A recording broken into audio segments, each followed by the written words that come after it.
大家晚安，我陈燕莹，欢迎来到新闻大白话。接下来这一小时国内外大小事，要用您听得懂的话说给您听。现在介绍这一小时来宾，首先介绍是国际政治专家赖岳乾老师。主持人好，观众朋友大家好。还有台大政治系教授左正东老师。主持人好，大家好。以及退役少将李准基将军。燕莹好，各位观众大家好。好，那首先带你来看到的是呢，823还有一场罢免选举。现在呢，曹兴诚的讲法越来越常常有金句了哈，我们不知道怎么讲来评论这件事情，因为呢，他说中共和国民党是低级的爬虫社会，甚至呢，他还说这一些人呢，实质上跟流氓没什么两样，一样是非法的，不讲是非，颠倒黑白的无赖，几乎已经把能讲的。能用的话，都用上了，还包括了什么？8月3号那个时候呢，都已经讲让民进党去做主了，但是8月3号讲反台独不该被允许。8月2号的时候呢，鼓励中国各省独立。8月1号呢，要大家成立天理志工团。7月31呢，说是赖清德请他推动罢免，这样子的一个金句产量，基本上呢，跟我们的总统也是有得拼的。毕竟呢，他在团结10讲当中，从第1讲到第4讲，每一讲都有金句。勘灾的时候呢，也常金句，比如说不能都靠国军啊，比如说促定爱改里背啊，又或者郭国文可以呀、等等等。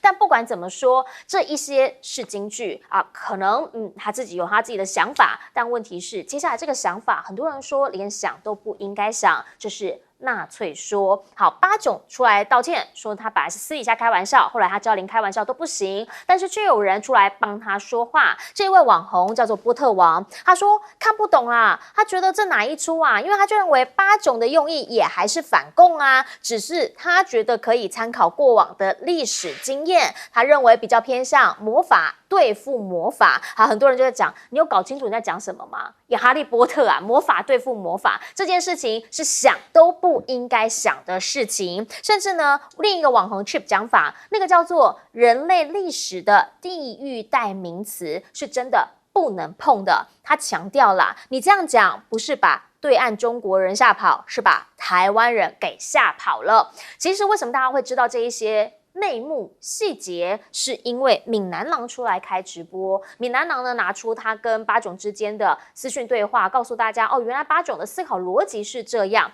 在这场直播里面看到了这个熟悉的身影，他叫钟明轩也就是那个时候巴囧一直讲说他有在对岸跟对岸的政府联系来帮忙做统独战的人，那他就出来讲斗内3200块，认为至少你比巴囧还像个人。但是我们也必须要问，一路来从政府的言论，从巴团的言论，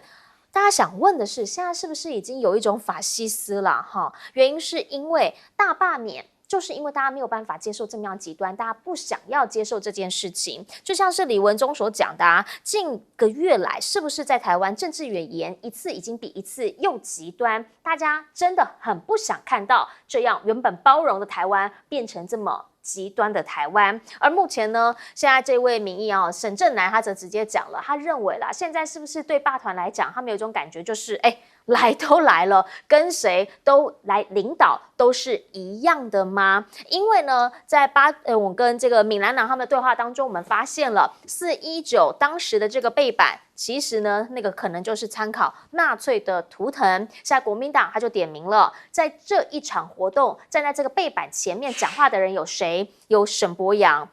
有郭玉琴，有黄捷，刚刚好他们的家人也都有在对岸做生意。他们想问的是，当你们站在这个背板前面操弄仇恨的时候，到底你有没有理解？你有没有这个政治敏感度呢？而目前网友的讨论是，这一次的罢团领衔人当中，除了曹兴诚，他说呢，接下来要给民进党，他不玩了。除了巴囧，他现在挥挥衣袖，说他以后呢，已经就是开直播，不会再做这件事情了。那大家想问的是，沈伯洋呢？沈伯洋之后他会有什么样的想法，或者他会用什么样的方式来继续推动他认为正确的罢免呢？但是回过头，我们想要请教的是赖老师，毕竟啦，这件社会当中大家会有不同的意见，但大家认为理性的沟通可以，可是如果用上了这一些的字语，那是不是真的有点极端了？超过了。我们一直在强调说，辩论是好事情，但是不能够做人身攻击，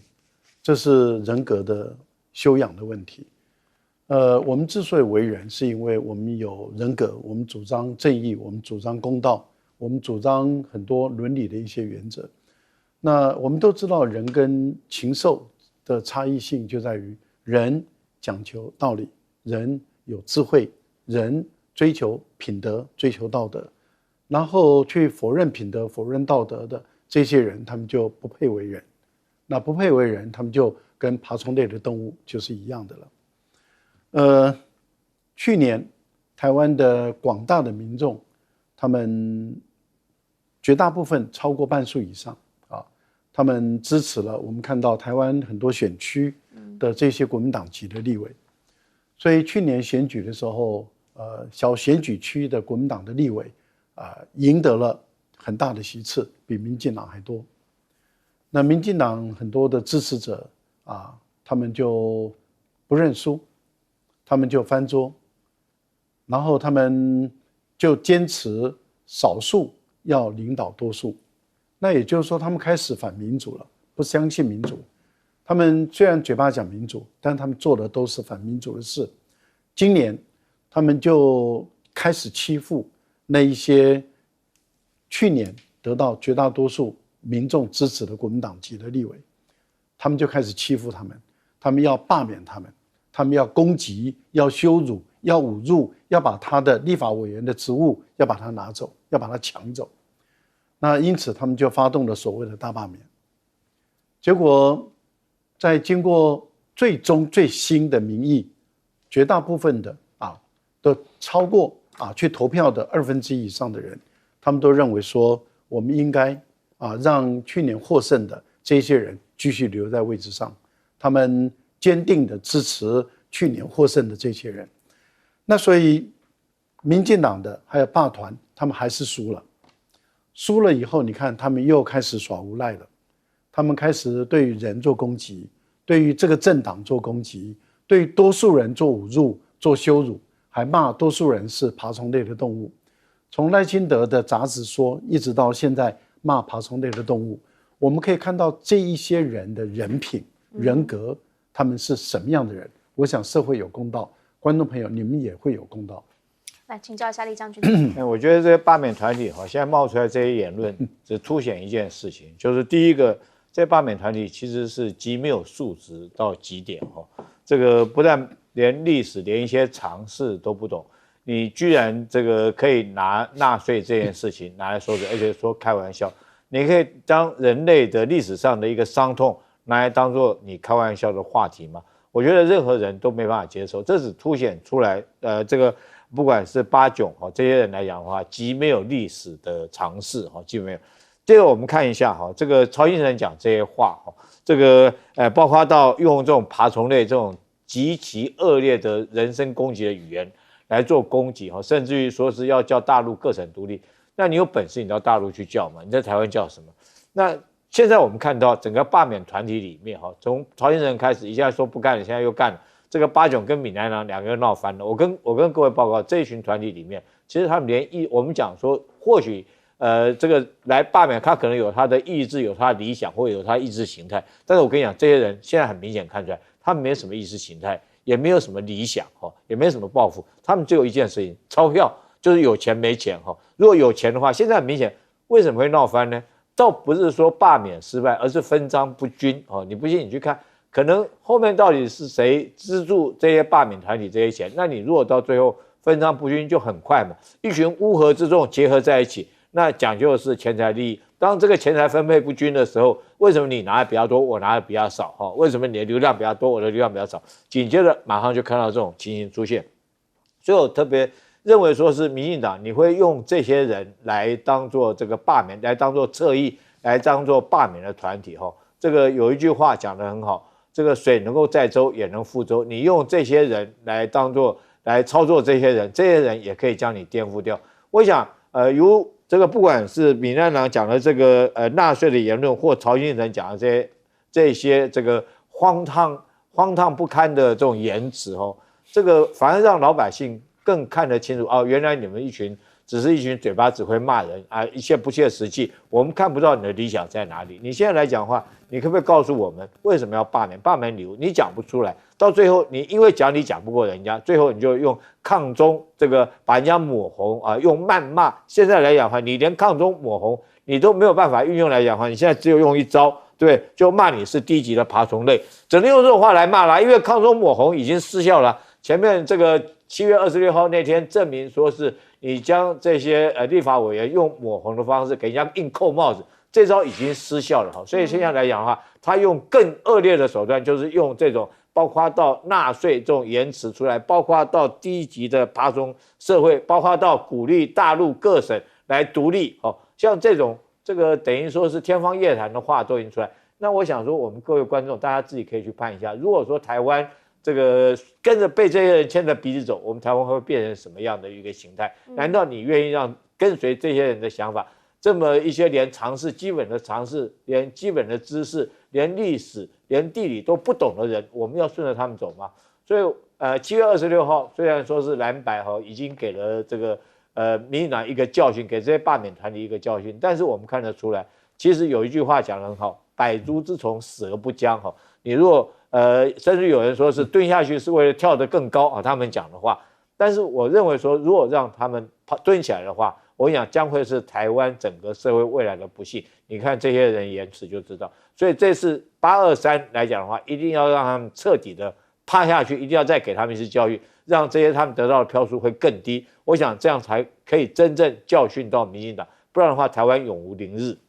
民进党他出来直播的时候就讲说，他因为他认为8种不纯粹了啦。然后呢，先前曾经被他抹红了这个钟明轩说，至少你还有良心。但不管怎么样，左老师，大家所看到的是这一系列的言论，大家担心的是那种极端的言论，担心的是台湾这种社会氛围很法西斯的社会氛围。没有错哈，反共不是所有罪恶的遮羞布哦。那只有口号没有行动的反共啊，更是贻笑大方。那当然，我觉得现在看到这个纳粹的这个动作，纳粹的一些疑似纳粹的一些图腾，以及曹兴诚讲的这种爬虫说，我觉得是2个不同的行为类型哈。第一个讲到纳粹，因为纳粹的这个图腾是在德国战后以后，他这个当时的管制委员会就颁布法令说禁止使用这个违宪政党的标志啊、图腾啊，所以比如像这个纳粹式的这个举手礼啦。或者是这种就是像万字形的这个标志啊，在德国都是禁止的。那后来一直到德国统一以后，刑法典仍然把它纳入，就是说禁止使用。那严重的它可以判刑了，3年以下有期徒刑。那这个它不只说在德国境内哦，它就变成在欧洲社会也变成是一个也变成是一个禁忌。比如像曾经有过一个希腊的足球队员，他在庆祝进球的时候行了这个纳粹的举手礼。被希腊足协踢出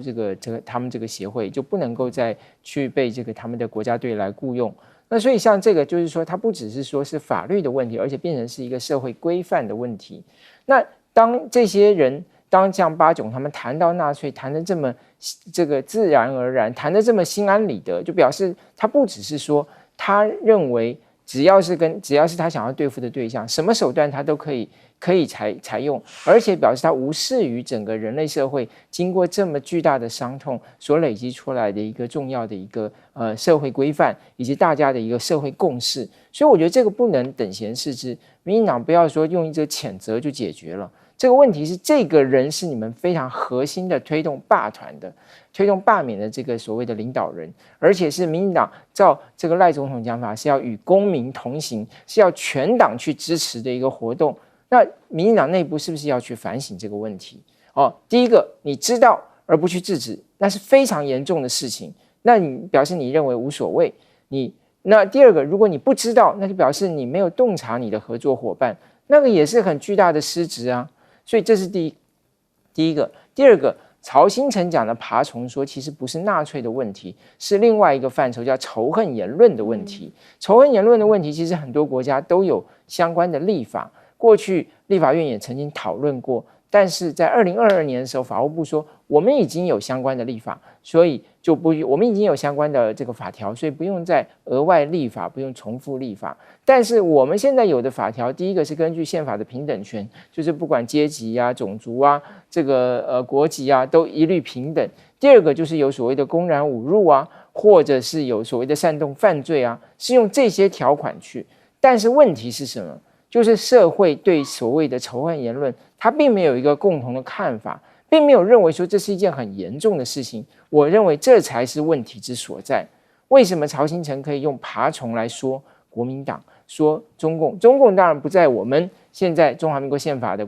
中华民国法律的管辖是范围里头，我们就在讲这个国民党。你可以把一个团体叫做是用爬虫来形容，就表示什么？它是非人的，这是否定你所描述对象的所谓人性尊严，否定它具有人性尊严，这个是非常严重的事情。所以我认为，我也是呼吁在野党的这个立委，应该要认真考虑提出一个仇恨言论法。我们应该最重要是要达成是要形塑一个社会共识，对于任何你的竞争对手，你不应该用一种非人的方式去描述他。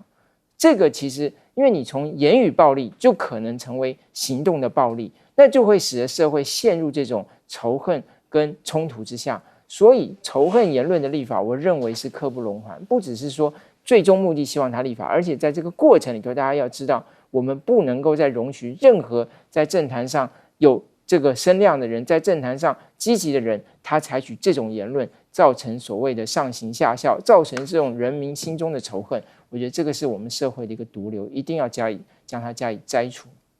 其实呢，到目前为止，大家想说的是，赖清德政府啊，我们现在有好多重要的事情哦。等等广告回来就要来讲。在今天，业界都还在讨论，到底我们要怎么样来处理关税议题。哎呦，8月8号又快到了，你这232你现在谈的怎么样啦？昨天传出一个4000亿的数字，那这数字是哪里来的？真的是来测风向吗？先进广告。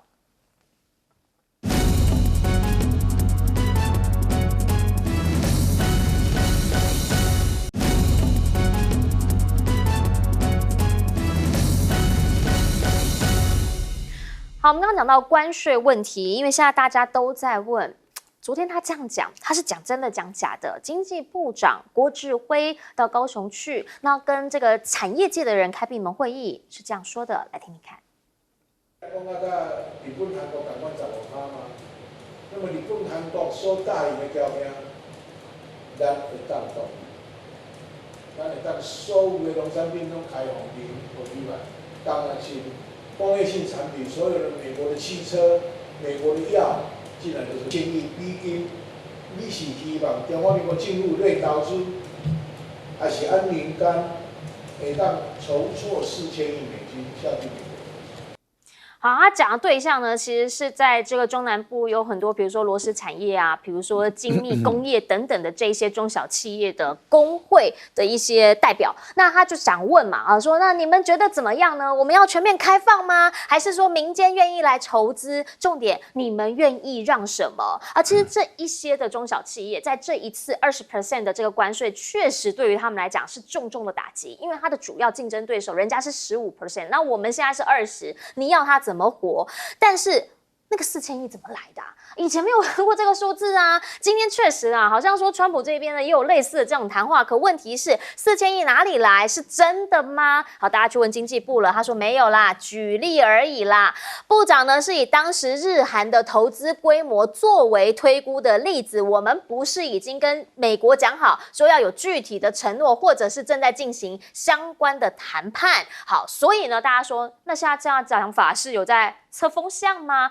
毕竟我们现在就是正在谈嘛，郑丽君不是又要去了吗？郑丽君呢，现在是主要的谈判对象嘛，谈判的代表嘛，里面的组合里面没有郭志辉嘛，关税的应对记者会上面也没有郭志辉嘛，那为什么郭志辉现在突然出来讲了这么一件事情？大家就想问，你现在在这个时候这样讲，你以为美国人都不会看吗？人家应该也会做舆情的一些相关调查吧。现在的这个关税谈判传出，我们要买美国600万吨的天然气，是史上最大采购量。好，中油这边的回应，他们是讲说呢，相关的采购我们在推进当中啦，我们就是呢希望能够参与。他们有强调合理的商业条件，要掌握阿拉斯加的气源。但不管怎么说，现在呢另一个讲法是，川普在意的还是台积电？一个是台积电是不是入股 Intel 49%？台积电魏哲家就想说，我好不容易逃走，怎么又来了 Intel？ 还有另一个是什么？要再投资4000亿美元？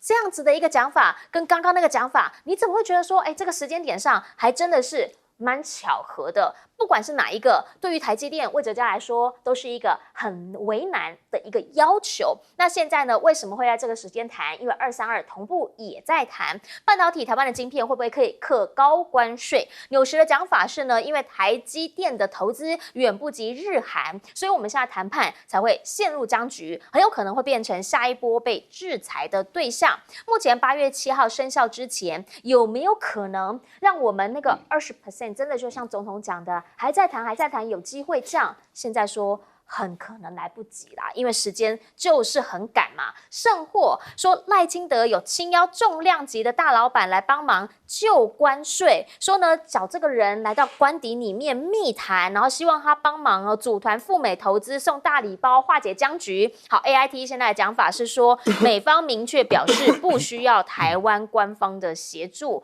啊，这样子的说法是不是现在连谈都没有得谈了呢？有学者呢，他则是出来讲说，其实呢，川普就是不信任赖清德，讲法是川普的阵营呢曾经主动取消赖清德原定访美的过境安排，所以呢，到底美台之间是不是坚若磐石，现在真没人知道，因为毕竟啦，印度先前也说他跟美国很好嘛，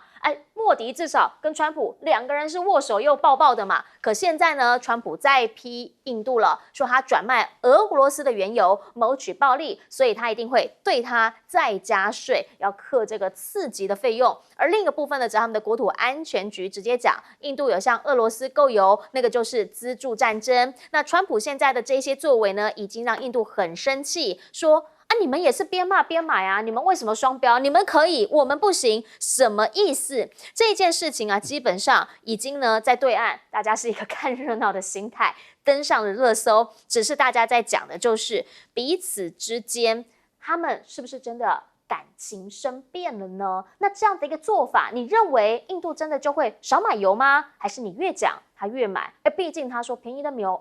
的油为什么不买？这个就是印度他们先前自己说的话嘛。真的杠上了，那后续他关税战会怎么来解？但是回过头请教赖老师，我们现在最在意的是我们关税战怎么解？他跑去跟我们的这一些中小企业的这一些工会的领袖讲啊，那你们愿意让什么？你怎么看？我觉得在直观来感觉是国资会开始在进行动员了，然后再进行这个说服企业界啊，或者是在台湾想要一传舆论了。那也就是说，你要把关税降到都是15%，跟韩国、日本、欧洲都一样，然后让台湾的企业反正都进美国嘛，那都进美国，大家的关税都一样的话，那就是公平竞争嘛。但只是说，到底这个15%是出口商付还是进口商付？对，理论上讲是进口商付。但是有的时候出口商说，那我也贴一点吧，这样的一个方式来去平衡。那这样的话就是减少他们把物价上涨转嫁到消费者身上的一个情况。那当然那是后话。可是问题就在于国资会的这样的一个动作，目前的一些动作就让人感觉到就是说，那应该是4000亿了，那当然后来他们出来洗白说，没有啊，没有谈到4000亿啊。说我们只是比喻日本、韩国，可是日本不是4000亿啊，日本是5500亿啊，韩国呢？韩国也不是4000亿啊，韩国是3500亿啊，而且呢，韩国的外汇存底才4156亿，我们的外汇存底是5800多亿，所以理论上讲，一个韩国4000多亿都要拿出3500亿的话，我们的5800多亿的外汇存底拿出4000亿，可能性就存在了。所以我倒觉得国资会不一定是随口说的，不一定是只是举例而很有可能是美方的要求就是4000亿。那台湾当初是认为说1000亿、2000亿都太多了，3000亿已经到极限了，结果现在看起来很像是4000亿了。那如果这样的话，我们要问第二个问题了。他说你要政府投资，不是政府政府的钱都是我们的钱。我们老百姓有同意吗？第二个，你说你要厂商来认购，厂商他会算的，就是如果你的投资会打水漂，那这个4000亿不是小钱呢。对，就是我拿这么大的钱，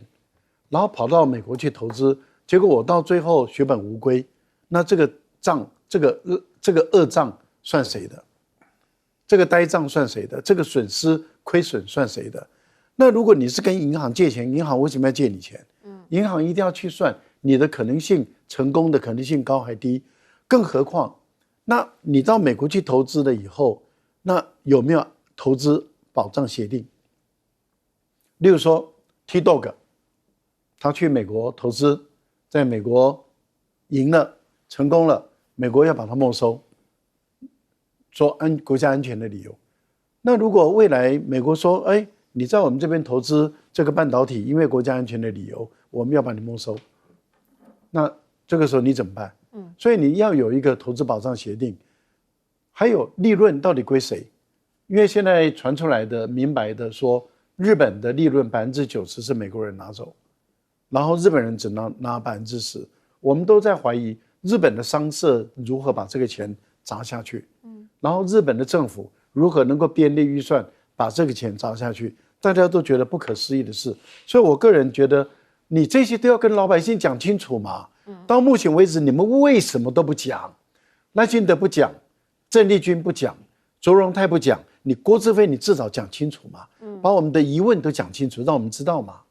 但主要哈，其实刚刚赖老师提到非常多的细节，就是那个细节对于这一些毛三毛四的业者来说至关重要。但也想问一下左老师，因为呢，其实从谈判到现在为止，我们所看到的是郭志威很常说哦，因为呢他也不在那个小组里面，所以他也不是那么清楚。但现在他到前线去跟中小企业对谈的时候，他讲的这个内容又说只是举例，其实紧要关头啊，大家担心啊。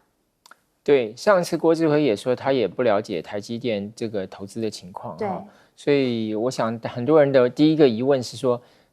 他也不了解台积电，也不了解关税谈判，他这个经济部长到底是做什么的？但你仔细想一想，觉得他讲的好像也有代表一定的功能嘛，就是表示说他要把这个球丢出来，到底你要关税20%，还是你要15%，但是要投资这个投资那个？但是我想再进一步讨论一点，我们先做澄清。第一个，日本跟韩国不是让美国农产品全部都进去的，像韩国非常关心就是大米跟牛肉，韩国的说法是他们守住了，美国没有要求他们进一步开放。日本的说法是到现在还在谈，也还没有定案，可是关税已经宣布了，所以说郭志辉这个讲法其实也跟事实也有距离。不过我想要进一步要谈的就是说，郭志辉现在讲这个东西，其实要对照另外一个新闻，就是说现在讲说，因为本来赖政府要邀请这些业者去美国，但是呢，后来这个 AIT 说不用台湾官方的协助，这个跟最近今天出来的另外一则新闻有一点有意思，放在一起看。另外一个新闻就是讲说，美国以前国务院的一个顾问，曾经在川普政府第一任川普政府小布希政府当过这个国务院顾问的一位这个叫 Winston， 他写的一篇文章，他谈到就是说，因为前任的政府花太多的力气在取悦拜登政府，所以导致川普不高兴，因此才很难谈下去啊。这两个我觉得对起来刚好就是相互指责嘛，就是这个美国国务院前美国国务院顾问他写的就是指责说是蔡英文政府的外交政策出了问题，造成赖政府的一个包袱。可是《镜周刊》就是讲这个所谓 AIT 说不需要台湾官方协助这个，对不对？这个当然要AIT 出来证明证实。但基本上这个报道的意思是什么？是赖政府可能在处理对美关系上出了很大的问题啊，所以你要解决这个问题，既然美方居然说是不用你出面那结果最后连团都没去，就是你不出面，结果连团也没去成，所以问题没有解决，才有今天我们看到的20%的关税。这个其实反映了核心的问题，就是赖政府在两个重大关系上没处理好，是我们今天看到关税反映出来两个重大的问题，一个是跟在野党的关系，一个是跟他内部不同派系的关系。前面我们看到这两则新闻，就是他跟他内部不同的派系的关系。你看在对美关系上，很多人都当时都说应该请这个萧副总统来主持啊，就算他不能去美国，他也可以主持啊。可是你看，他从头到尾他没有参与。那现在是派的是一个过去没有跟美国谈判经验的郑丽君副院长来主持这件事情，所以到今天谈出了这个结果，大家就会怀疑说，你是不是当初在团队组成上其实就已经没有把最好的团队组出来，就已经有一些导致你内部后来矛盾重重的一个问题。第二个跟在野党的关系，其实你要进行谈判之前，照美国这个在很多国家处理这个自由贸易协定、关税谈判，都是要先由国会授权啊，然后你后来拿回国会来，国会就可以包裹表决嘛。而且这个概念也是民进党当初在太阳花之后提出来的一个所谓的这个贸易谈判的一个法，当时是规定一定要有国会的这个明确这个授权嘛。结果你现在不这样做，你也不跟在野党沟通。所以才会出现今天种种的问题，包括不透明的问题，包括谈出来的结果大家非常不满意，包括大家整个不信任你的谈判团队。所以这个赖政府未来要解决关税的问题，第一个先把我刚才讲的两个关系，跟在野党的关系，跟那个民进党内部不同派系的关系，先把这两个关系搞好再说。来，请教一下李将军。你看这个郭志辉，你是一个经济部长，这个你讲话可以说是我只是一个这个举例，用这种言辞来讲嘛？那你不是把我们国家的一个这个军国大事当作玩笑话？那我觉得民进党也很好笑。这么重要一件事情，就算你要试风向好了，你也干嘛叫经济部长出来讲试风向？你找一个次长或者找一个底下一个科长就可以。经济部长应该是以我们的观念认为说是一个部长级，应该是一言九鼎，负责整个国家一个经济发展的规划。那怎么可以说是讲完以后第二天又说我只是这个讲个举例而已？这真的是很好笑。我们国家官员来讲的话，甚至于我觉得连个幼稚园学生都不如。幼稚园讲话学生有时候还比你来讲有了信心。我们这样讲一言九鼎嘛，那你部长级应该是最起码有这种风范。那接着我们看这些事情看出来的话，我们就不免感觉到底是谁在卖台啊？我们台湾有没有被卖出去投资4000亿美元？4000亿美元是什么概念呢？4000亿美元是12兆，12兆台币。12兆台币是什么？我们台湾每年的政府预算也不过是2兆9千万，等于哇操，那开玩笑，那等于说4年我们国家所有的总预算都要投资到美国去。那好，你投资4000亿好了，那之前台积电过去的1650亿算不算在其中？我跟各位讲，绝对不算了。川普不会说你来了我就算，从今天开始算。以前来讲你已经进来了，那算你自己奉献给我了，我不会给你算。那你看看这4000亿如果投资下去以后，我讲其中一个项目，就像我们这边讲的，4000亿去帮美国干什么呢？其中一个就是帮他去盖阿拉斯加的油气管线。那盖完以后，我们自己再花6000万去买，有没有这种道理啊？我们自己出钱去帮人家盖这个天然气的这种管线，去开挖这个天然气。然后完了以后，我们再花钱去跟他买这个天然气。各位观众，大家想想看，谁在卖台啊？另外来讲，台积电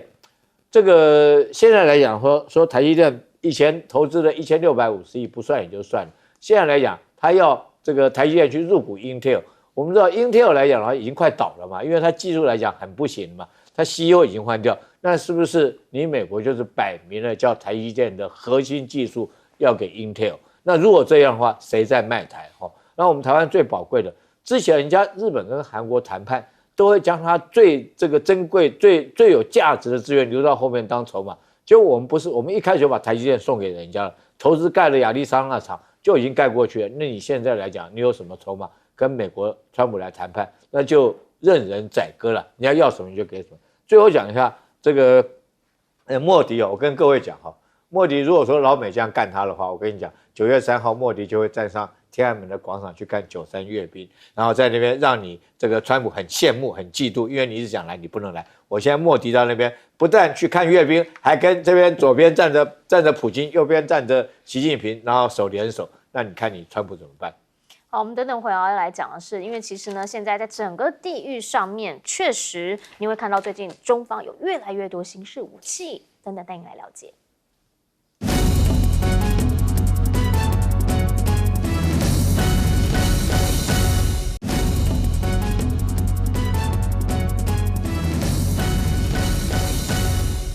好，好，带你来看到的是呢，其实现在大家很关心，到底中方目前有一些新的动作，发生了什么事情？这在对岸大陆说他们的解放军高层出现人事地震了吗？原因是因为他们7月31在北京人民大会堂举办一个招待会，庆祝解放军建军98周年，算是一个大场面。可是问题是7位现役的上将竟然没有来。这里面呢有武警部的，有海军司令员，也有海军政委袁华志等等，所以大家就想问，是不是习近平他内部有一些什么样的调整，或者是他们的军方现在是不是又出现了什么问题？好，可是最近有可能是因为这个93阅兵，他们有越来越多的新武器要出来亮相了吗？因为又看到了隐形军用机了。这个隐形军用机呢，跟先前网络上流传的歼36或者是歼50看起来都不一样，应该又是另一款新的。因为资讯很少，所以大家现在呢不太清楚它到底是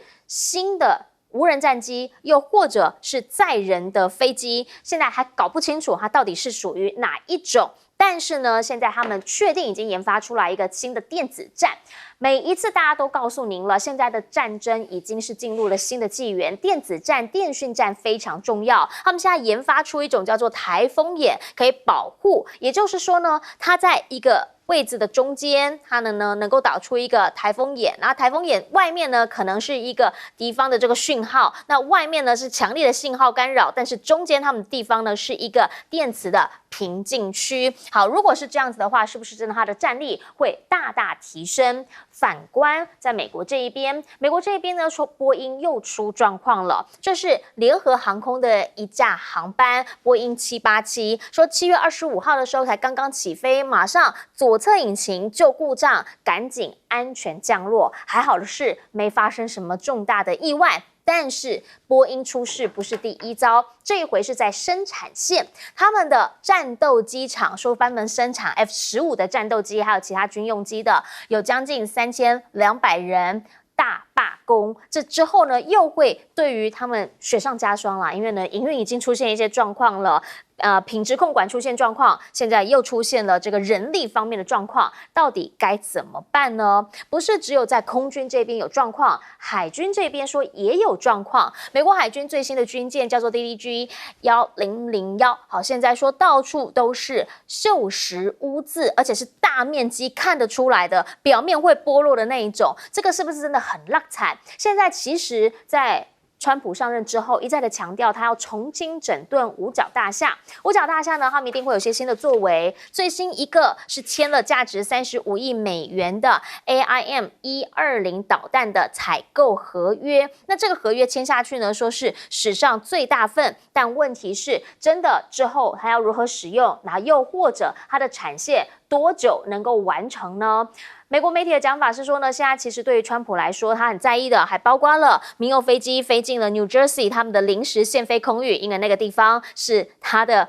俱乐部啦，高尔夫俱乐部一个飞行区，所以呢还赶紧派战斗机去把它给拦截下来。现在的五角大厦到底他们的整体战力是怎么样？好，毕竟啦，如果说重点还是在印太的话，看到了解放军在南部战区，他们有一个南海巡航，讲法是说一切都在掌握之中啦，没有针对谁。但是呢，大家看得出来，针对的就是菲律宾跟印度吗？而另一点呢，则是他们逼近了东沙，一度还关了 AIS。那我们的海巡这一边呢，说有监测到，所以有赶紧去监控，也赶紧去将它给驱离。但是因为之后一连串的演训时间有可能大家开始讨论的是由训转战进入战备模式吗？这是央视的军事官方微信说罕见披露，其实陆海空三军的联合作战新模式正在加速成型。台湾先前也不是没讨论过，所以呢我们才会有这个汉光演习无剧本的演习，但现在却被美国媒体外交家杂志直接讲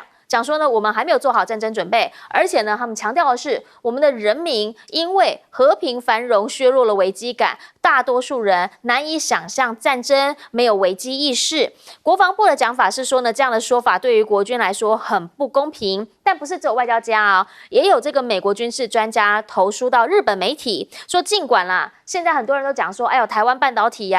或者是国际企业在这边有据点很安全，但他们认为一旦局势生变，一旦真的有问题，那一些矽谷的企业也不一定会挺身支持台湾。所以回过头，我们就想要请教一下李将军，您会怎么样来看？好，在军事的层面上面，我们先看看对岸的军事是不是真的出现了大变动。如果有我们这些老军人这个讲台湾这次汉光演习是表演，一定被批判说你舔中卖台，你是这个舔共的退将。但是现在美国杂志《外交家》讲这种话的话，那我们这些青鸟要不要去出征美国《外交家》这份杂志？那这次演习很明显的，我们看到之前就看到说是美军有400个美军在分散在台湾各地。我相信这400个美军这个从基层连队开始，一直到高层的这个指挥所，都一定有这个美军的人员，从陆海空三军各级的部队、防空部队这个或者是战机部队，一定都有美军在做观察。那我们不得不怀疑这次是不是就是美军来考核我们台湾到底有多少战力，可不可以撑得过这个10天还是20天，等待美元来支援？尤其是说有一件事情更可以证明，台风的时候刚好碰到台风演习的时候刚好碰到台风。赖清德讲说这个要靠自己不能都靠国军，那代表说其实我认为赖清德会讲这些话，他是因为美军在考核，那这段时间如果抽掉或暂停演习来讲的话，那你怎么跟这些美军交代？所以他不得已，他必须要继续演下去。但演下去好了考核完以后，这个结果考核的美军考核的结果，现在由美军这个美国这个杂志《外交家》他当然不会由国务院来发布，也不会由美国国防部对不对？他就有一个杂志来发布说，我对你考完试之后，你的等级打出来是评鉴的等级什么？是 A+ 还是 A+？那评鉴等级是表演性质大家去评估一下，看看这表演2个字在美军的这个评鉴里面应该是什么样等级。那为什么说美军这个会说我们台湾是汉光演习表演性质？我举几个例子，我跟各位报告这个整个演习的过程，你这些国防部你可以去骗记者，记者不懂军事；你可以去骗老百姓，老百姓也不懂军事，但你骗不过美军，他们来的这400个一定都是军人，这像我这也是军人，你骗不过我们军人。那但是我们特别强调要动员后备军人，要韧性特色就是说22000人。可是我们看到这22000人动员，因为这22000人是在这个服役前面10年我们预期只有4个月，所以动员大概就是预期只有4个月。你这时候把他叫进来，他怎么会操作？他的班长也不会教他，所以美军在旁边看得傻眼连我看了都傻眼。那个兵这边射击预习都不会做，机械分解都不会做，班长连命令都不会下。我们看到整个过程这样，那老百姓不知道，老百姓看记者在那边拍，觉得很热闹你知道那你说是不是表演？就找记者在那边拍嘛，就班长下的命令下错了连命令应该怎么样下都不会。那第二个我讲，你搞个100-200辆游览车摆在那个地方说要挡战车，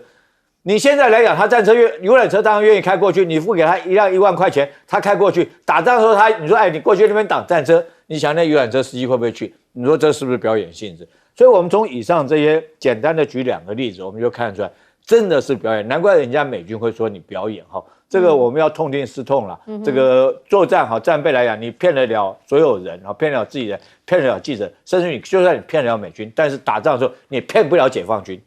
来请教一下赖老师。8·1是大陆的建军节嘛，所以是一个重要日子。重要日子一般来讲，在台湾也是重要的日子，当然大部分的高阶的将领都会出席。所以如果没办法出席，除非有特殊的任务，那要不就是有一些状况了大陆的反腐已经形成一个机制了，它自动会生效，就是说只要你是实名检举它自动就会开始去进入调查。另外一个部分里面就是说，可能是旧案例如说查，好像一个葡萄串一样，查，查到你了，因为他们现在是查到哪里办到哪里，从来不管你官阶大小。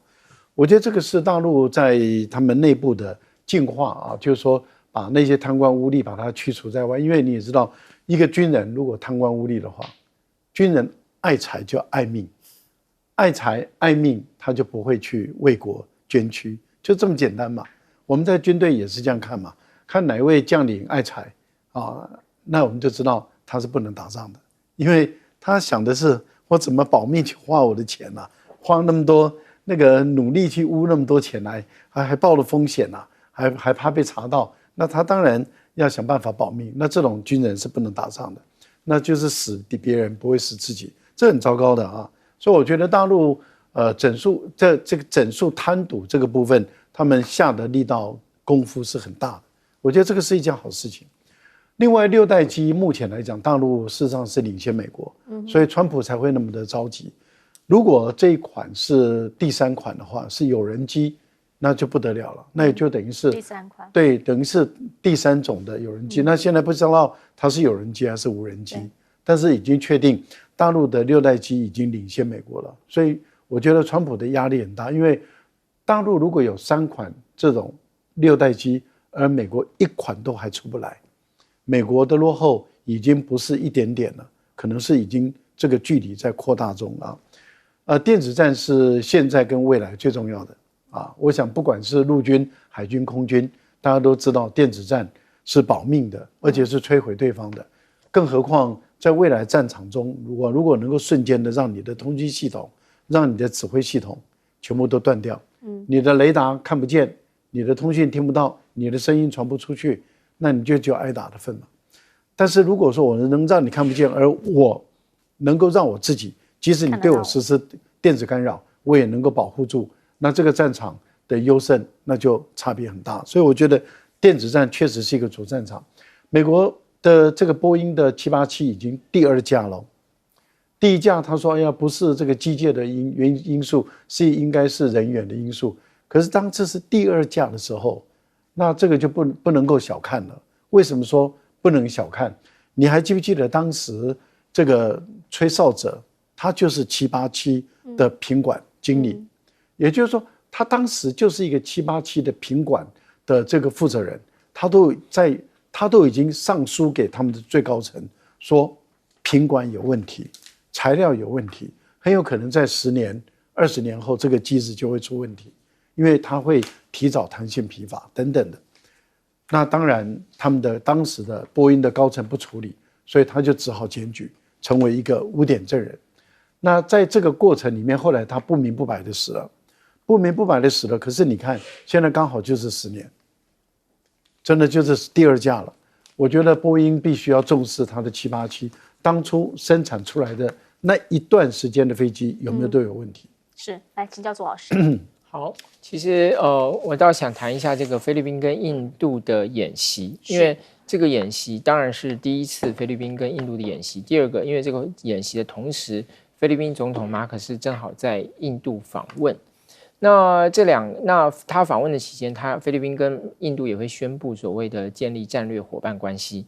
菲律宾到目前为止有5个国家，加上印度有5个国家是他的战略伙伴。包括日本啊，包括越南啊，澳洲啊，还有南韩。所以你看，他现在菲律宾的策略就是尽量的把周围的国家都能够跟他建立一个合作关系。我讲的是特别是军事上的合作关系，也许是武器的出售，像菲律宾之前跟南韩采购过他的教练机，或者是说像这个日本提供过这个海巡的这个船舰给菲律宾那甚至就是说他们有一些共同的演习或者是操演。那不管如何，这是菲律宾现在面对这个中国大陆在南海上双方冲突它的一个策略。可是菲律宾要能够真的跟印度有所结合，可能要面临几个挑战。第一个当然很大的挑战，因为它所谓的这个战略伙伴关系，它并不是只是军事嘛，它是全面性的，包括经济。可2个国家的经济其实是有相互竞争的。那比如像说2个国家过去都是很重要的所谓的 call center， 就电话服务中心，然后他们也都是在 IT 产业上仰仗他们非常庞大的技术劳动力来在这个世界的这个供应链上扮演一席之地。